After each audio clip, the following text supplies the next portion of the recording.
ऐसी स्थिति आई कि सोते समय किसी व्यक्ति के साथ ऐसी घटना घटती है कि कोई उसके साथ कोई संबंध बना रहा है, तो वो कौन है? वो इतना बली होता है कि उसको लहसन वहसन कुछ नहीं काम नहीं करेगा, वो तो बहुत स्ट्रॉन्ग, वो इतना पावरफुल होता है कि उसको सामान्य तांत्रिक दूर नहीं कर सकते हैं।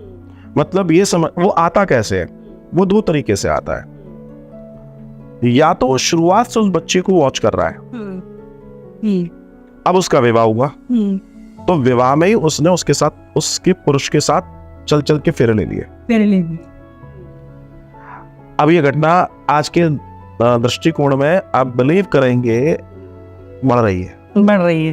अब आप कहेंगे क्यों बढ़ रही है? पहले हमारे यहाँ प्रिकॉशंस थे जी, हल्दी मेहंदी तेल के बाद लड़की बाहर नहीं निकलेगी, लड़का बाहर नहीं निकलेगा, और निकलेगा भी तो उसके पास कटार या चाकू या इस टाइप की चीजें होती, और बहुत कुछ पैर में भी बांधा जाता है। बट ये तो, अब अगर मैं अपना बताऊं, मेरी शादी को ज्यादा साल नहीं हुए हैं, तो ये तो होता है, हमें भी बांध दिया गया था बहुत कुछ। आप समझ रहे हैं? हाँ। आप जिस जगह हैं उसके बाद आप विवाह के लिए पहले तो पार्लर जा रहे हैं जी, उसके उसके बाद आप जिस रिसोर्ट, जिस होटल, जिस जगह जा रहे हैं, तो बंधन तो घर में बना था, वो छूट गया, पर वो तो पैर में बांध दिया जाता। आपको ऐसा लग रहा है? वो जो छुरी है और वो सब सारी चीजें मैं मान लेता हूँ।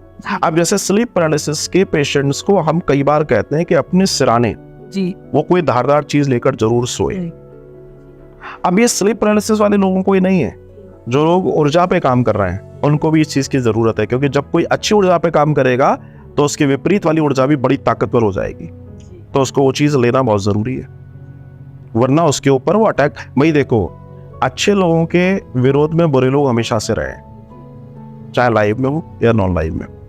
तो जो लोग उस समय मैरिज वाली बात होती थी, उसके बाद वो लोग सामान्य रूप से घर से बाहर नहीं निकलते थे।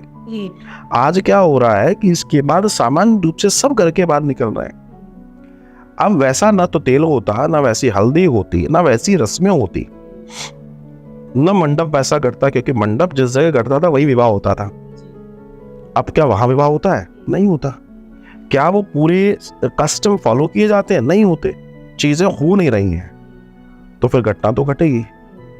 अब जब घटना, तो किसी को आपने इनवाइट कर लिया कि आओ जी, हमारे पास कोई प्रोटेक्शन ही नहीं है, तो जब आपके पास प्रोटेक्शन नहीं है तो आज ये घटनाएं घट रही हैं। तो ये जो होते हैं ये जिन्न होते हैं, ये जिन्न होते हैं, और ये बहुत खतरनाक होते हैं। तो क्या होते हैं उसके बाद, फिर वो कभी जैसे विवाह हो गया, उसके बाद उसका जो हस्बैंड है ना, वो उसके पास एक तरीके से बैठ नहीं सकता, बाकी तो छोड़ दीजिए आप, वो उसको बीमार कर देगा।